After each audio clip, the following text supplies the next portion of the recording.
What's up, everybody? Welcome back to the KS Moto Cafe.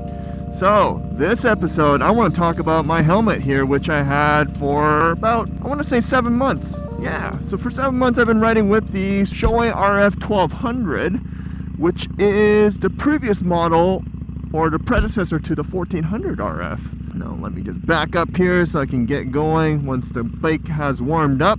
There we go. And we're off.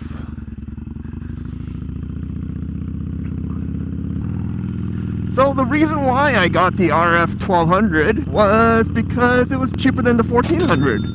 Previous to this, I actually had a cheapo version of a helmet which only had a DOT and an ECE rating. So for me, I thought having the ECE rating would be good enough for riding around in a safe manner, and the price point was fantastic. It was like 150 bucks. So the first helmet that I bought was Warrant Z1R. I'm not exactly sure what company it's from, but like I said, it had ECE rating, DOT rating, and it also had the sun visor that was built into the helmet, and it was only 150 bucks. So I said, why not give it a try? And when I first received it, it fit really well. Everything seemed to be good. The only thing I didn't really like was that it fogged up way too easily.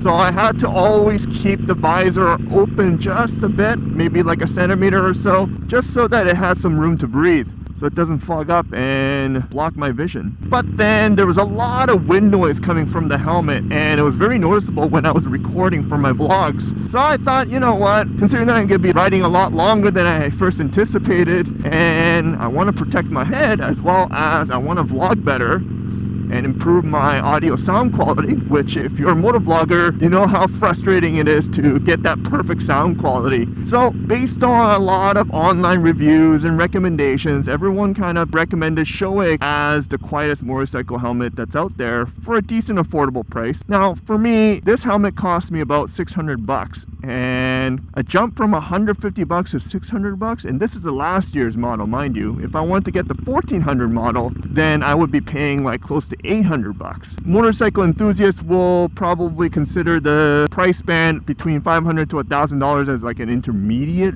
maybe even a beginner price point for a helmet, because some helmets can go up to like $2,000. But I decided to go with the RF-1200 with the gold tinted visor.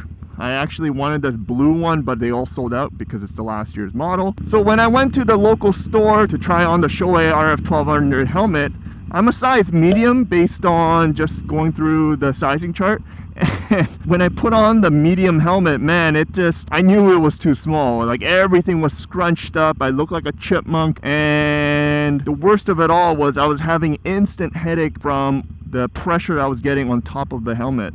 So I tried on the large, and that one was still snug, but it wasn't as uncomfortable, and it wasn't hurting me at all. So I brought it home, put on the nice gold visor on, and I went for my first ride. And let me tell you, it hurt.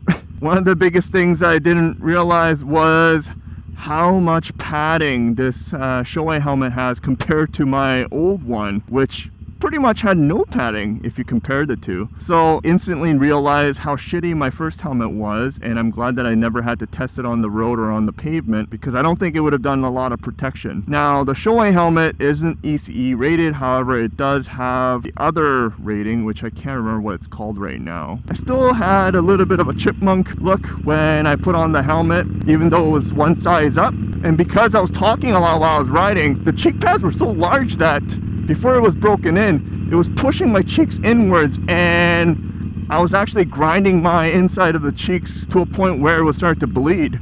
Yeah, that part wasn't really fun. And what I also noticed was that the visor would also fog up just as easily as my first crappy helmet. But that was before I actually installed the Pinlock Shield on that the helmet visor came with. And once I put on the Pinlock, holy crap, just for the Pinlock alone, like it is night and day in terms of your visor being fogged up or not. Because ever since I put the Pinlock Shield on, I get zero fog, and it's always good 100% visibility. Now in terms of sound, one of the big reasons why I bought the Shoei, I didn't notice the improvement of the sound that the microphone was picking up because it was still a little bit noisy. And I think it had to do with how I set it up for my audio recording device, which is the Testcam DR05X. When I got home after doing a first trial of motovlogging with this helmet on, and I uploaded it to my computer, I was a bit disappointed on the amount of wind noise that I was getting. So I wasn't really sure what I was doing wrong, and it was really frustrating because I knew for a fact when I was actually riding, I actually could tell the difference in terms of the amount of wind noise that this helmet is blocking compared to the first helmet that I had. But after playing around on the placement of the microphone, I think I ended up fixing it, and changing the input volume level of the recording device really helped. Ever since then, I think my voice comes in a lot more clearer and a little bit less wind noise. You can only hear it when I get on the highway. The old helmet used to pick up a lot more wind noise, especially when I was on the highway, so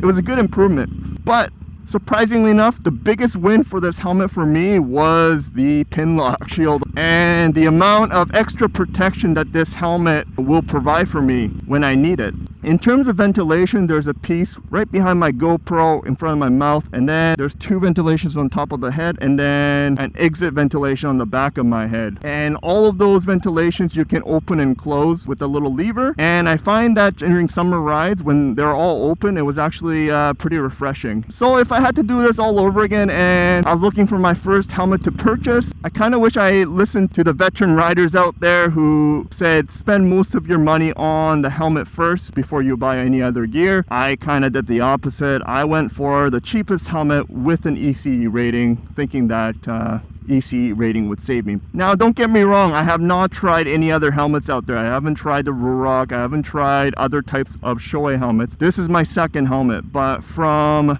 my own personal perspective, if I was doing this all over again, I think I would have gone with the RF-1200 or any of the Shoei brands that is a full face, because there is a lot of quality in this helmet. I am now a firm believer that if you're going to buy a helmet, you should buy quality, because protecting your head is probably the most important thing for a rider, next to protecting your bike. Now, with that said, I mean, spending $500 to $700 on your first helmet is quite a bit. I mean, some people, their budget for a motorcycle is probably close to like $3,000 to $4,000. So spending a quarter of that on a helmet or a gear piece, yeah, I mean, it's going to be a little bit hard to convince you. And I mean, I did start off with $150 to just get my feet wet, so it might be an option for you to do the same way I did. But from a safety perspective, the Shoei definitely has a way more protection system than the Warrant Z1R that I had previously. Or I guess I still have it, but I won't be wearing that on the road unless I really have to. So I'm very happy with the RF-1200, and then if I need to buy a third helmet because, you know, this helmet expires or something happens to it, then yeah, I think I will trust the Shoei brand for sure. So hopefully this helps for some of you guys out there. Definitely find a helmet that has a pin lock if you are tired of opening and closing your visor due to the fog, because that's a game changer for me. I enjoy this helmet so much because of that pin lock. Anyways, if you haven't subscribed yet, click that subscribe button and press that like to help my channel out. And as always, ride safe, ride prepared, ride on.